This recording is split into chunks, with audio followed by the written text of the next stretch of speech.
Nebukadnezar kedua adalah salah satu raja paling terkenal dalam sejarah kuno, terutama dalam catatan peradaban Babilonia dan kisah bangsa Israel. Ia dikenal sebagai penguasa besar dari Kekaisaran Babilonia Baru yang memerintah pada abad ke-6 sebelum Masehi, tepatnya antara tahun 605 sampai 562 sebelum Masehi. Para sejarawan menganggap masa pemerintahannya sebagai puncak kejayaan Babilonia, baik dalam bidang militer, politik, arsitektur, maupun kebudayaan. Nebukadnezar tidak hanya diingat karena kekuasaannya yang luas, tetapi juga karena pengaruh besar yang ditinggalkannya terhadap sejarah Timur Dekat kuno dan peradaban manusia secara umum. Menurut berbagai sumber sejarah seperti Prasasti Babel, catatan kitab raja-raja, dan penemuan arkeologi di Mesopotamia, Nebukadnezar adalah putra Nabopolassar, pendiri dinasti Kasdim yang berhasil membebaskan Babilonia dari kekuasaan Asyur. Nabopolassar memulai perjuangan panjang untuk merebut kebebasan bagi bangsa Babel yang selama berabad-abad berada di bawah dominasi Kekaisaran Asyur. Setelah berhasil menundukkan kota Niniwe pada tahun 612 sebelum Masehi dengan bantuan bangsa Media, Nabopolassar menegakkan fondasi bagi kekaisaran baru yang kelak diperluas oleh anaknya. Ketika Nabopolassar wafat, tahta diberikan kepada Nebukadnezar yang telah dikenal sebagai panglima perang ulung. Ia mewarisi kerajaan yang kuat namun masih menghadapi ancaman dari bangsa-bangsa sekitarnya. Nebukadnezar memulai pemerintahannya dengan kemenangan gemilang dalam pertempuran Karkemis pada tahun 605 sebelum Masehi. Dalam perang itu, ia mengalahkan pasukan Mesir yang dipimpin oleh Firaun Neko kedua yang berusaha menguasai wilayah Suriah dan Palestina setelah runtuhnya Asyur. Kemenangan di Karkemis membuat Babilonia menguasai seluruh wilayah bekas kekuasaan Asyur, termasuk tanah Kanaan dan daerah sekitar Sungai Yordan. Setelah kemenangan itu, Nebukadnezar meneruskan ekspansi militernya dengan menaklukkan banyak kerajaan kecil di Levant, seperti Tirus, Sidon, dan Yerusalem. Dalam catatan Alkitab dan juga sumber Babel disebutkan bahwa Nebukadnezar beberapa kali menyerang kerajaan Yehuda, menawan rajanya, dan akhirnya menghancurkan bait suci di Yerusalem pada tahun 586 sebelum Masehi. Peristiwa penghancuran Yerusalem itu menjadi salah satu peristiwa paling bersejarah dalam tradisi keagamaan bangsa Israel. Nebukadnezar menawan ribuan penduduk Yehuda dan memindahkan mereka ke Babilonia dalam peristiwa yang dikenal sebagai pembuangan Babel. Menurut para sejarawan, kebijakan ini merupakan strategi politik khas bangsa Babel untuk mencegah pemberontakan di daerah jajahan. Dengan memindahkan para bangsawan, imam, dan cendekiawan ke ibu kota, Nebukadnezar dapat mengontrol kerajaan kecil yang telah ditaklukkannya dan memastikan kesetiaan mereka terhadap Babilonia. Namun dari sisi lain, peristiwa ini juga menjadi awal kebangkitan rohani dan intelektual bangsa Israel di tanah pembuangan, karena di sanalah mereka mulai menulis dan menyusun banyak bagian dari kitab suci yang kemudian diwariskan kepada generasi berikutnya. Nebukadnezar juga dikenal sebagai raja yang memiliki ambisi besar dalam bidang pembangunan. Di bawah pemerintahannya, kota Babylon berubah menjadi salah satu kota termegah di dunia kuno. Ia membangun kembali tembok-tembok besar yang mengelilingi kota dengan menara-menara tinggi dan gerbang yang dihiasi ukiran indah. Salah satu peninggalan paling terkenal dari masa pemerintahannya adalah Gerbang Ishtar, yang hingga kini dianggap sebagai salah satu mahakarya arsitektur kuno. Gerbang itu dihiasi dengan relief naga dan lembu jantan bersayap berwarna biru dan emas, yang melambangkan dewa pelindung Babel Marduk.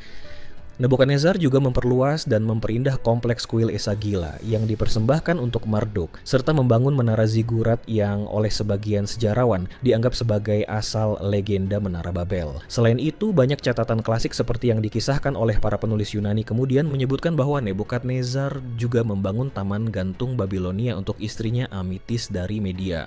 Menurut cerita tersebut, Amitis merindukan pegunungan hijau di negerinya sehingga sang raja membangun taman bertingkat dengan sistem irigasi yang rumit agar istrinya merasa seperti berada di tanah kelahirannya. Walaupun sebagian sejarawan modern meragukan keberadaan taman itu secara historis karena kurangnya bukti arkeologis yang pasti, namun legenda ini tetap melekat pada nama Nebukadnezar dan menjadikannya simbol keagungan arsitektur dunia kuno. Dalam bidang keagamaan, Nebukadnezar adalah penganut setia Dewa Marduk.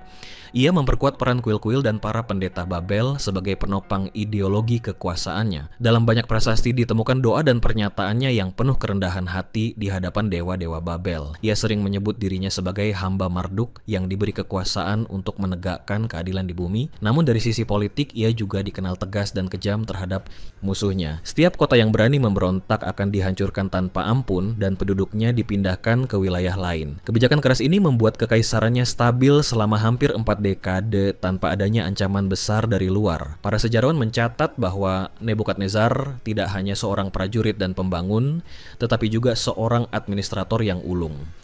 Ia mengatur sistem pajak, irigasi, dan perdagangan dengan baik. Sungai Efrat yang melintasi Babylon digunakan untuk kepentingan pertanian dan transportasi. Ia juga memperluas wilayah pertanian dengan membangun kanal-kanal besar untuk mengalirkan air ke dataran subur di selatan Mesopotamia. Hasil pertanian yang melimpah menjadikan Babilonia sebagai pusat ekonomi penting di Timur Tengah pada masa itu. Di bawah pemerintahannya, kota-kota besar seperti Ur, Larsa, dan Sipar mengalami kemakmuran kembali setelah lama terabaikan sejak masa kejayaan Babilonia kuno berabad-abad sebelumnya. Masa pemerintahannya juga meninggalkan pengaruh besar terhadap dunia intelektual dan astronomi. Di Babel berkembang lembaga-lembaga yang mencatat pergerakan bintang dan menghitung kalender berdasarkan pengamatan langit. Para ahli menganggap bahwa pengetahuan astronomi bangsa Babel mencapai puncaknya pada masa Nebukadnezar kedua. Banyak catatan yang menunjukkan bahwa istananya mempekerjakan para ahli matematika, peramal, dan imam ilmuwan yang meneliti fenomena langit untuk kepentingan ritual maupun pemerintahan. Dari sinilah kemudian berkembang tradisi perhitungan waktu dan penanggalan yang kelak mempengaruhi sistem astronomi bangsa Yunani dan Romawi. Nebukadnezar meninggal sekitar tahun 562 sebelum Masehi setelah memerintah selama lebih dari 40 tahun. Setelah kematiannya, kerajaan Babilonia mulai melemah di bawah para penerusnya yang tidak sekuat dirinya. Dalam waktu singkat, kekuasaan itu akhirnya jatuh ke tangan Persia di bawah pimpinan Cyrus Agung pada tahun 539 sebelum Masehi. Namun kejayaan yang dibangun oleh Nebukadnezar tetap dikenang selama berabad-abad sebagai masa keemasan Babel. Namanya menjadi simbol kekuasaan besar dan kemegahan dunia kuno yang sulit tertandingi. Dalam pandangan para sejarawan modern, Nebukadnezar adalah sosok yang kompleks. Di satu sisi, ia digambarkan sebagai penguasa bijak, visioner, dan pembangun peradaban. Tetapi di sisi lain, ia juga dikenal sebagai penakluk yang keras dan tidak segan menghancurkan bangsa lain demi memperluas kekuasaannya. Gambaran tentang dirinya dalam tradisi Yahudi dan Kristen seringkali bernada negatif karena perannya dalam menghancurkan Yerusalem. Namun dalam tradisi Mesopotamia, ia dihormati sebagai raja besar yang melindungi kebudayaan dan agama Babel. Beberapa sejarawan berpendapat bahwa keberhasilan Nebukadnezar bukan hanya hasil kekuatan militernya, tetapi juga kemampuan politik dan organisasinya yang luar biasa dalam mengatur wilayah yang luas dan beragam. Warisan sejarahnya dapat dilihat dari peninggalan arkeologi yang ditemukan di wilayah Irak modern, tempat berdirinya kota Babylon kuno, prasasti batu, tablet tanah liat, dan reruntuhan bangunan menunjukkan kehebatan pembangunan di zamannya. Banyak teks administratif, daftar pajak, dan catatan astronomi yang berasal dari masa pemerintahannya masih dapat dibaca oleh para ahli tulisan paku hingga hari ini. Semua itu menjadi bukti bahwa Nebukadnezar tidak hanya menciptakan kejayaan sementara, tetapi juga meninggalkan dasar peradaban yang berpengaruh hingga berabad-abad sesudahnya. Ia bukan hanya bagian dari sejarah Babel, tetapi juga bagian dari sejarah peradaban manusia yang terus dikaji dan dipelajari oleh para ahli sejarah, arkeologi, dan teologi di seluruh dunia. Setelah wafatnya Nebukadnezar kedua, banyak ahli sejarah mencoba menelusuri bagaimana sosok ini meninggalkan pengaruh yang begitu dalam terhadap struktur sosial, politik, dan kebudayaan di wilayah Mesopotamia. Dalam catatan lama yang ditemukan di tablet tanah liat, disebutkan bahwa kepribadian Nebukadnezar dikenal sangat disiplin, penuh perhitungan, dan memiliki rasa tanggung jawab besar terhadap tatanan pemerintahan. Ia diyakini sebagai raja yang tidak mudah percaya pada laporan bawahannya sebelum memeriksanya sendiri. Sifatnya yang perfeksionis membuat setiap proyek pembangunan harus dilakukan dengan ukuran yang tepat dan hasil yang sempurna. Keinginannya agar setiap bagian dari kota Babylon mencerminkan kemegahan ilahi menunjukkan bahwa baginya kekuasaan manusia adalah cerminan kehendak para dewa. Dalam masa pemerintahannya, seni dan sastra juga mencapai tingkat kematangan yang tinggi. Banyak karya sastra religius, pujian kepada dewa, dan doa yang disusun untuk kepentingan ritual kuil. Tulisan-tulisan itu memperlihatkan bahwa Nebukadnezar mendukung perkembangan kesenian yang berfungsi memperkuat keagungan kekuasaan Babel. Dalam salah satu teks yang disebut Prasasti India Kudurru, Nebukadnezar digambarkan sebagai raja yang memberi tanah kepada rakyatnya sebagai hadiah atas kesetiaan mereka. Walaupun tidak semua teks tersebut masih utuh, para peneliti melihatnya sebagai tanda adanya sistem sosial yang cukup teratur di bawah pemerintahannya. Dalam urusan diplomasi, Nebukadnezar dikenal cerdas dan berhati-hati. Ia menjaga hubungan baik dengan bangsa Media yang sebelumnya menjadi sekutu ayahnya saat melawan Asyur. Melalui perkawinannya dengan Amitis dari Media, ia memperkuat ikatan politik antara dua kekuatan besar di Timur Dekat. Kebijakan ini berhasil menjaga kestabilan wilayah utara, sehingga ia dapat lebih fokus menghadapi perlawanan dari barat dan selatan. Para sejarawan menilai bahwa strategi perkawinan politik semacam ini menjadi kunci keberhasilan ekspansi Babel karena menekan potensi konflik antar kerajaan besar. Nebukadnezar juga dikenal karena perhatiannya terhadap kesejahteraan ekonomi rakyatnya. Dalam prasasti yang ditemukan di wilayah Borsipa, terdapat perintah raja untuk memperbaiki kanal dan bendungan agar air sungai dapat mengairi sawah lebih luas. Ini menunjukkan bahwa ia memahami pentingnya pertanian sebagai dasar kekuatan ekonomi kerajaan. Kekayaan Babilonia di masa itu tidak hanya berasal dari penaklukan, tetapi juga dari hasil pertanian, perdagangan rempah, logam, dan kain dari berbagai negeri. Dengan letak geografisnya yang strategis, Babilonia menjadi pusat transit antara Mesir, India, dan Anatolia. Kapal-kapal dagang dari Teluk Persia membawa barang-barang berharga dan semua itu menambah pemasukan kas kerajaan. Kehidupan rakyat di bawah kekuasaannya pun tertata dengan baik. Undang-undang dan peraturan kerajaan yang diwarisi dari masa sebelumnya disempurnakan agar sesuai dengan kebutuhan zaman. Walaupun tidak seterinci kode Hammurabi, namun banyak bukti bahwa sistem hukum dan pengadilan di masa Nebukadnezar dijalankan dengan disiplin.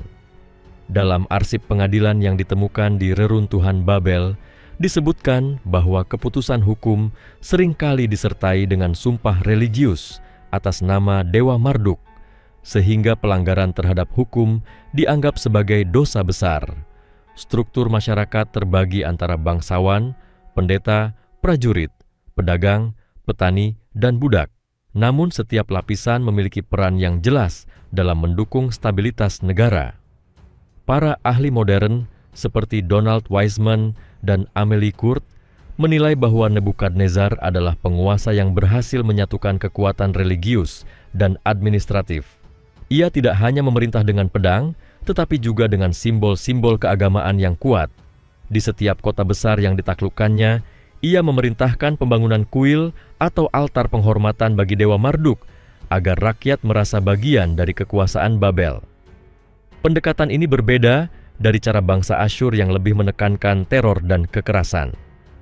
Dengan kebijakan integratifnya, banyak bangsa taklukan yang justru ikut menjaga loyalitas mereka demi mendapatkan perlindungan dan kemakmuran.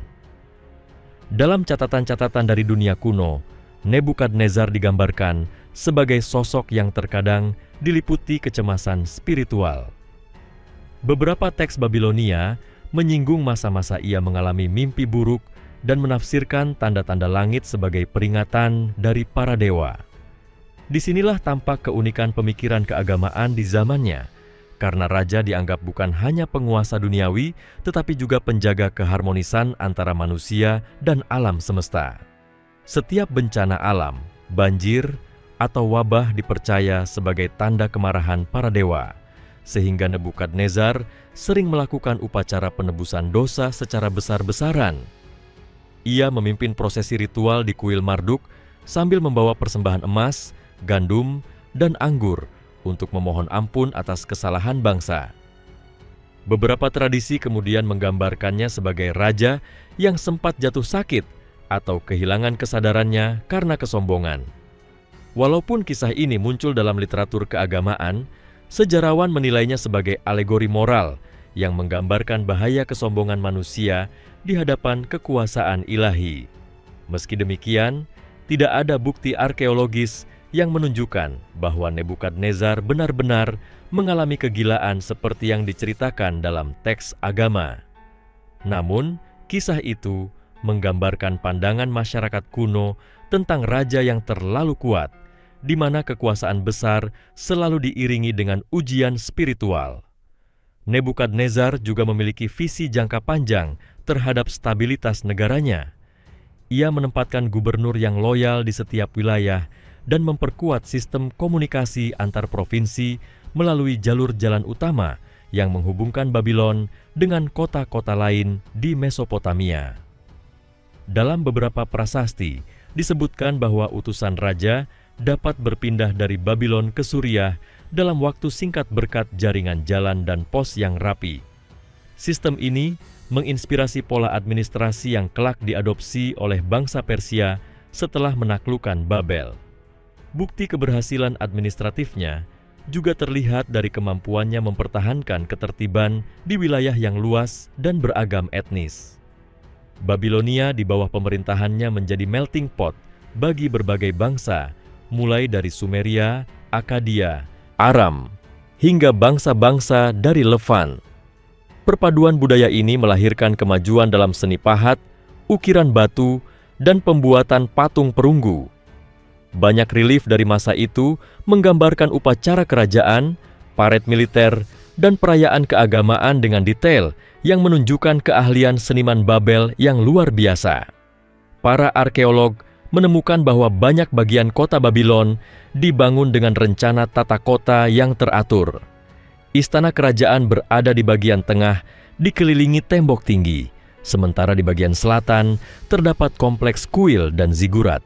Di sekitarnya terbentang permukiman rakyat, pasar dan jalur sungai yang berfungsi sebagai pelabuhan. Sistem irigasi dan kanal tidak hanya berfungsi untuk pertanian, tetapi juga menjaga agar air sungai tidak meluap. Semua ini menunjukkan kemampuan perencanaan kota yang maju di bawah pengawasan langsung raja. Di mata bangsa lain, Nebukadnezar menjadi simbol kejayaan dan sekaligus ancaman. Bangsa Mesir, Fenisia, dan bahkan Persia menghormatinya, namun juga mewaspadai kekuatannya. Para diplomat dari berbagai negeri sering datang membawa upeti ke Babylon untuk menjaga hubungan damai. Sementara itu, para pedagang dari jauh membawa barang berharga seperti batu mulia, rempah, dan kain sutra untuk diperdagangkan di pasar-pasar kota Babel. Semua kegiatan ini memperkaya kehidupan ekonomi dan budaya masyarakat Babilonia yang hidup di bawah naungan kekuasaan raja yang kuat dan dihormati. Seiring berlalunya waktu, citra Nebukadnezar terus berubah dalam berbagai tradisi. Dalam teks Yahudi, ia dikenang sebagai penakluk Yerusalem. Dalam sejarah Babilonia, ia dianggap pahlawan pembangun. Sedangkan dalam pandangan Yunani, ia sering disebut raja dengan kebijaksanaan besar, namun juga penuh misteri. Bagi para sejarawan modern, Nebukadnezar menjadi contoh sempurna dari penguasa dunia kuno yang berhasil menggabungkan kekuatan militer, keagamaan, dan budaya menjadi satu kesatuan yang kokoh. Warisan pemikirannya tentang kekuasaan, pembangunan, dan ketertiban sosial terus menjadi bahan penelitian dan perenungan hingga masa kini. Sampai hari ini, reruntuhan kota Babylon yang berdiri di dataran Irak masih menyimpan jejak kemegahan yang ia tinggalkan. Batu bata yang bertuliskan namanya ditemukan di hampir setiap sudut bekas tembok dan istana. Setiap prasasti yang menyebut Nebukadnezar menjadi saksi bahwa di masa lampau pernah berdiri seorang raja yang berhasil menjadikan negerinya pusat dunia. Kejayaan itu mungkin telah sirna ditelan waktu, tetapi dalam ingatan sejarah, nama Nebukadnezar kedua tetap hidup sebagai lambang keagungan peradaban kuno yang menandai salah satu puncak kemajuan manusia di lembah Mesopotamia. Setelah masa panjang pemerintahannya berakhir, peninggalan Nebukadnezar kedua tidak berhenti pada sisa bangunan dan prasasti, melainkan juga pada pengaruh yang bertahan dalam sistem pemikiran politik, keagamaan, dan budaya di kawasan Timur Dekat. Banyak generasi setelahnya yang mencoba meniru gaya kepemimpinannya, baik dalam cara mengatur kekuasaan maupun dalam membangun simbol kebesaran melalui arsitektur. Para sejarawan mencatat bahwa para penguasa Persia dan bahkan beberapa raja Helenistik kemudian, seperti Alexander Agung, menjadikan Babylon warisan Nebukadnezar sebagai contoh bagaimana sebuah kota dapat menjadi pusat dunia. Alexander sendiri ketika menaklukkan Persia, memilih untuk tinggal di Babylon dan menjadikannya ibu kota sementara karena ia menganggap kota itu sebagai simbol kejayaan kuno yang tak tertandingi.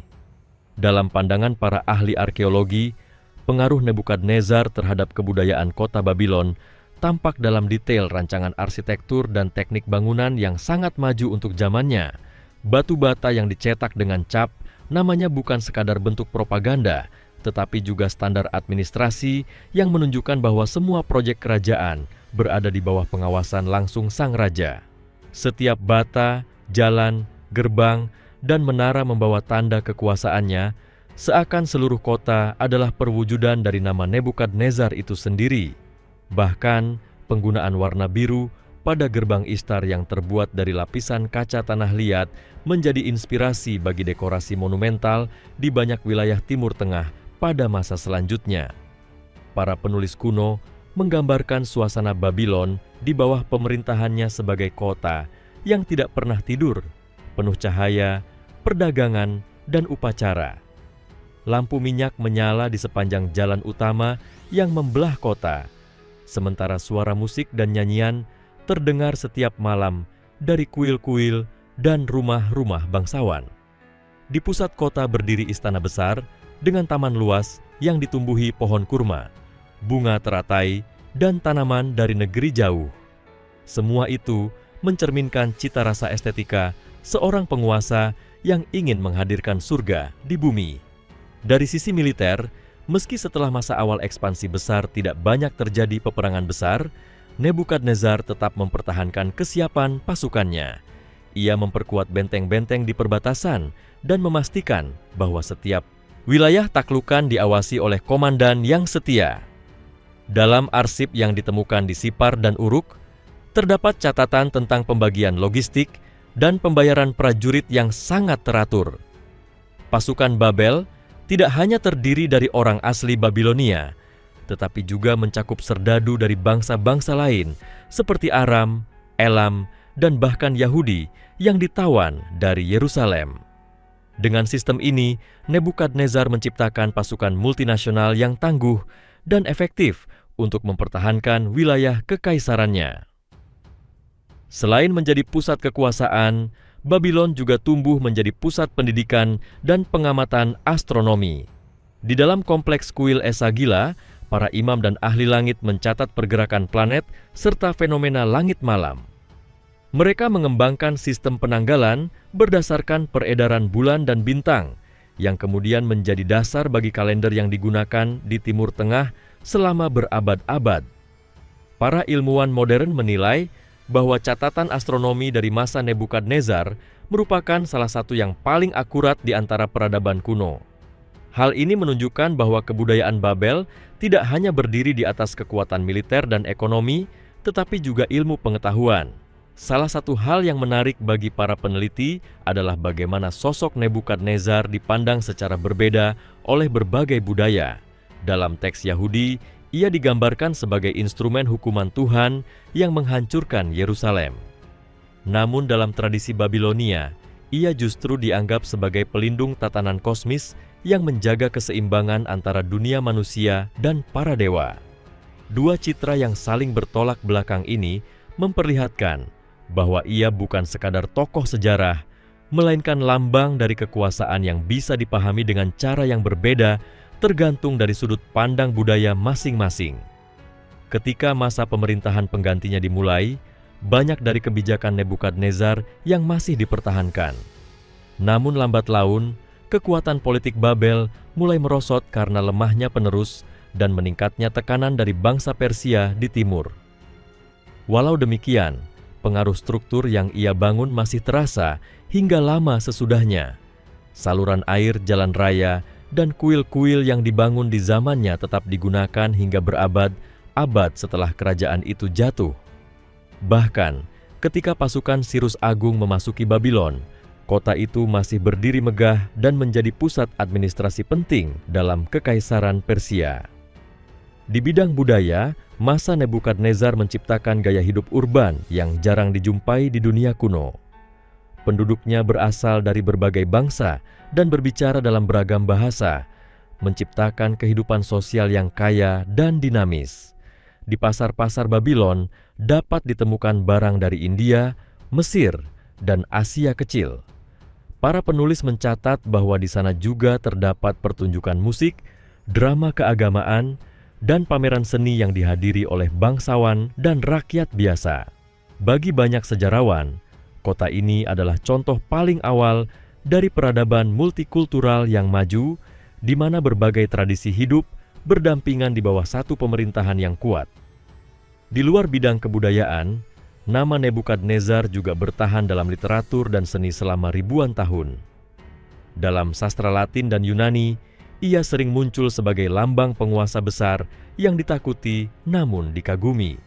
Dalam seni Eropa abad pertengahan, ia digambarkan dalam lukisan dan ukiran sebagai raja yang menatap langit dengan kekuatan dan kebingungan yang sama besarnya.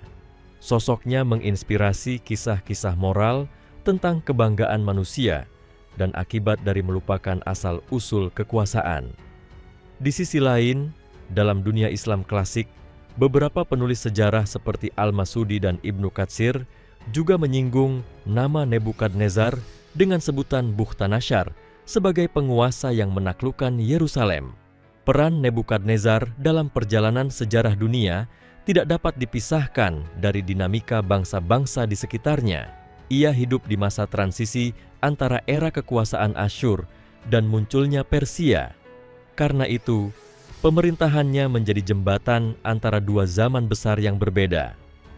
Dalam pandangan para ahli sejarah Timur Dekat, Nebukadnezar adalah simbol peralihan dari bentuk kekaisaran brutal ala Asyur menuju kekuasaan yang lebih terorganisasi dan bercorak administratif. Ia berhasil mengubah kekaisaran yang berlandaskan perang menjadi kerajaan yang berlandaskan hukum, ekonomi, dan kebudayaan. Sampai saat ini, penelitian tentang dirinya masih berlangsung di berbagai situs arkeologi di Irak. Setiap kali ditemukan tablet atau ukiran baru, para peneliti berharap bisa memahami lebih dalam tentang bagaimana ia memandang dunia dan kekuasaan yang dipegangnya. Di antara reruntuhan yang kini sunyi, para arkeolog masih menemukan sisa-sisa tembok yang dulunya berdiri menjulang di bawah matahari Mesopotamia. Batu-batu yang tersisa seakan masih menyimpan gema langkah para penjaga istana dan gema doa para imam di altar Marduk. Semua itu menjadi saksi bisu bahwa Nebukadnezar bukan hanya tokoh masa lalu, melainkan bagian dari warisan peradaban manusia yang abadi. Nama Nebukadnezar kedua tetap menjadi bahan diskusi panjang di antara para sejarawan, teolog, dan ahli arkeologi. Ia adalah gambaran sempurna tentang bagaimana ambisi, keimanan, kekuasaan, dan seni berpadu dalam diri seorang manusia yang hidup di masa penuh gejolak. Ia tidak hanya menulis sejarah melalui peperangan, tetapi juga melalui keindahan yang ia tinggalkan di setiap batu bata Babylon. Dan selama kota itu masih disebut dalam kisah-kisah manusia, nama Nebukadnezar akan selalu bergema sebagai pengingat bahwa kebesaran sejati tidak hanya diukur dari berapa banyak negeri yang ditaklukkan, melainkan dari seberapa dalam jejak peradaban yang ditinggalkan bagi generasi setelahnya. Jejak sejarah Nebukadnezar kedua terus menimbulkan rasa kagum dan keingintahuan bagi banyak peneliti yang berusaha memahami bagaimana seorang penguasa dapat membentuk wajah dunia kuno sedemikian rupa. Ia bukan hanya seorang raja yang memerintah dengan tangan besi, tetapi juga tokoh yang memahami pentingnya citra, simbol, dan ingatan kolektif. Dalam pandangan para ahli sejarah modern, keberhasilan Nebukadnezar tidak hanya karena kekuatan militer, tetapi karena kemampuannya mengubah kekuasaan menjadi warisan yang terstruktur, di mana setiap aspek kehidupan rakyatnya mencerminkan keagungan Babilonia. Penemuan baru di reruntuhan Babylon memperlihatkan bahwa pada masa Nebukadnezar terdapat sistem birokrasi yang sangat teratur. Setiap proyek pembangunan dicatat dengan rinci, lengkap dengan nama pekerja, jumlah bahan, dan lama pengerjaan. Arsip-arsip tersebut memperlihatkan bahwa Nebukadnezar menjalankan sistem administrasi yang maju dan transparan untuk ukuran zamannya. Ia mempekerjakan ribuan juru tulis yang terampil menulis aksara paku untuk mencatat segala transaksi dan kegiatan kerajaan. Hal ini menunjukkan bahwa kekuasaannya tidak hanya bergantung pada kekuatan pedang, tetapi juga pada kekuatan pena dan catatan tertulis yang menjamin kelangsungan sistem pemerintahan. Salah satu hal yang membuat pemerintahannya unik adalah pandangannya terhadap waktu dan kemegahan. Ia seolah memahami bahwa kebesaran manusia hanya akan bertahan jika diabadikan melalui karya monumental. Setiap bangunan besar yang ia dirikan tidak hanya memiliki fungsi praktis, tetapi juga mengandung makna simbolis. Dinding tinggi dan gerbang megah bukan semata untuk pertahanan, melainkan lambang dari keteraturan kosmos. Ia percaya bahwa Babel adalah pusat dunia dan bahwa dirinya bertugas menjaga harmoni antara langit dan bumi. Pandangan inilah yang menjadikan pemerintahannya berakar kuat pada ide religius yang bercampur dengan ide politik. Dalam berbagai tulisan yang ditemukan di kuil-kuil kuno, terdapat banyak doa pribadi yang dinisbatkan kepada Nebukadnezar. Dalam doa tersebut, ia memohon agar Dewa Marduk memberikan panjang umur, kebijaksanaan, dan keberhasilan bagi kerajaannya. Kata-kata yang digunakan menunjukkan gaya bahasa yang penuh kerendahan hati di hadapan dewa, meskipun dalam dunia nyata ia adalah penguasa paling kuat di bumi. Para ahli tafsir Mesopotamia melihat ini sebagai bukti bahwa Nebukadnezar memandang kekuasaan sebagai amanah sakral yang harus dijalankan dengan rasa takut dan hormat kepada kekuatan ilahi. Pengaruhnya juga terlihat dalam cara bangsa-bangsa lain meniru gaya pemerintahannya. Sistem pengawasan wilayah, pembagian administrasi, dan pengumpulan pajak yang diterapkannya menjadi model bagi pemerintahan Persia kemudian. Beberapa catatan dari masa Darius bahkan menunjukkan kesamaan struktur dalam hal pengaturan gubernur dan sistem logistik. Hal ini menandakan bahwa warisan administratif Nebukadnezar melampaui batas geografi dan waktu. Kekaisaran Persia yang lebih luas membangun kekuasaannya di atas pondasi yang sudah diletakkan oleh Babilonia di masa kejayaan Nebukadnezar. Para sejarawan juga memperhatikan aspek psikologis dari pemerintahan Nebukadnezar. Ia tampaknya sangat memahami pentingnya rasa takut dan kagum dalam menjaga ketaatan rakyat. Upacara kerajaan, prosesi keagamaan, dan arsitektur megah berfungsi menanamkan kesadaran bahwa raja adalah perantara antara dunia manusia dan dunia ilahi. Dalam setiap perayaan besar, rakyat menyaksikan sang raja mengenakan pakaian emas, menaiki kereta kuda dengan hiasan batu mulia, dan memimpin arak-arakan menuju kuil Marduk. Semua pertunjukan ini tidak hanya untuk kemegahan, tetapi juga alat pendidikan politik bagi masyarakat agar menghormati tatanan kerajaan. Kehidupan spiritual rakyat di bawahnya pun berkembang. Keberadaan kuil dan pusat keagamaan menjadi pusat aktivitas sosial dan intelektual. Di sana para pendeta tidak hanya memimpin upacara, tetapi juga mengajarkan ilmu pengetahuan, astronomi, dan matematika. Dalam pandangan ilmuwan modern, kebudayaan intelektual di masa Nebukadnezar mencapai titik di mana ilmu pengetahuan dan agama belum terpisahkan. Para pendeta mempelajari pergerakan bintang untuk memahami kehendak para dewa, dan dari sinilah lahir ilmu perbintangan yang menjadi cikal bakal astronomi modern. Sementara itu, masyarakat umum hidup dalam suasana yang relatif makmur. Rumah-rumah penduduk terbuat dari batu bata kering, dan jalan-jalan dilapisi batu agar tahan terhadap hujan musim banjir.